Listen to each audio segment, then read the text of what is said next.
In the year 2000, Pixar was at its peak. They just released Toy Story in 1999, and the company decided to hire their first outside director in Brad Bird. Brad Bird's recent movie called The Iron Giant flopped financially. And on top of that, when he pitched his movie idea to the company, they said it would take 10 years and $500 million to make. So after this, Brad Bird decided to hire a bunch of misfit workers from Pixar that was also frustrated. And 4 years and less than $100 million later, they made The Incredibles, a two-time Oscar winner movie, and grossed $631 million in 2004, which is more than any of Pixar's older films. Everyone feels frustration, but we actually cause frustration. Frustration is when we feel blocked from our goals, and we can change how we feel about these goals or about these blocks because they are inevitable. Frustration occurs in everyday life, but learning about them and how to resolve this can help us prevent them in the future. But in order to do that, we first need to learn how it affects our brain, the types of frustration, and how to resolve it to prevent it in the future. First, we'll talk about frustration in the body. There are two things that frustration relies on. First, the dopamine levels. If the dopamine levels in your brain are decreased, it causes you to feel depressed and sad, which many people know, but also it causes a feeling of vulnerability.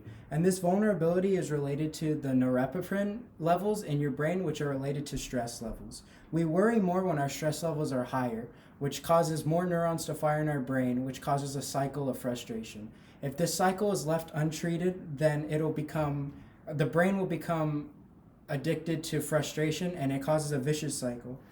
I was reading a book called The Lucifer Effect by Philip Zimbardo, a psychologist and professor at Stanford University, who was studying more about the cycle. As the cycle continues, he concludes that all the patients and test subjects lose compassion, lose control, and even people that were trusted and loved so deeply could lose entire compassion and betray their loved ones. Now that you know about the vicious cycle, we have to learn how to prevent it. But first, we need to learn the types of frustration and where they come from. So there are four different environments that frustration roots from: personal, conflict, pressure, and environmental.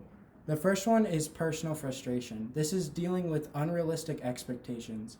For example, if a 5 foot person wants to be a basketball player, they might feel a lot of personal frustration because of their aspirations and their unrealistic aspirations. The second one is conflict. This can be between any two people, such as coworkers, family, friends, and even strangers on social media.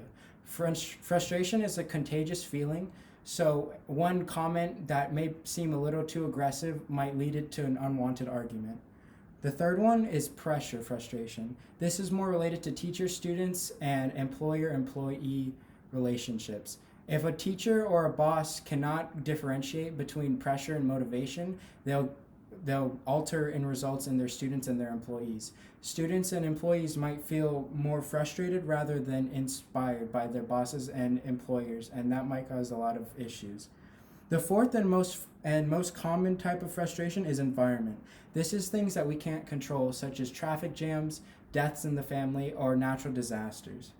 Now that you know all the types of frustrations, it's time to figure out how we can prevent it in the future. So a lot of these tasks are really overlooked yet simple tasks. Breathing is one of the most essential parts of life, but we still tend to overlook it. A lot of movies and TV shows try to sell this a bit too much and make it a cliche, but really closing your eyes and taking three deep breaths can change a lot about where your situation and how you feel about it. Another one is writing. Keeping a gratitude journal or writing about all the stupid frustrations that you feel in everyday life may actually help you feel a lot better. I kept a gratitude journal my sophomore and senior year because my English teacher assigned it to us. And I felt that those 2 years were the better years of my high school career, especially because I focused more on the positive outlooks and positive aspects of those years. And finally, if none of those simple techniques help, you can always seek help. Doctors will prescribe you antidepressants if they feel that the case of frustration is serious, and those actually boost your dopamine levels to help you feel satisfied and unvulnerable. And therapists always are professionally trained to listen and give you advice that you seek. Also, with frustration, it's important to help others. Remember that frustration is contagious. So if you say something and you don't know what the other person is feeling, it might lead to them feeling frustrated, and it could lead to unwanted arguments. Brad Bird is quoted when saying in the New York Times saying that he was looking for race cars that were spinning their wheels in a garage and that they wanted to spin them on the track. And he obviously succeeded in doing so. We can use these negative feelings of frustration to lead to positive outlooks. We can't control the situations that we have in everyday life, but we can control how we feel about them. In conclusion, we talked about what frustration does to the body, the types of frustration, and how we can prevent them in the future. I hope that more information of frustration can lead to you feeling less about it.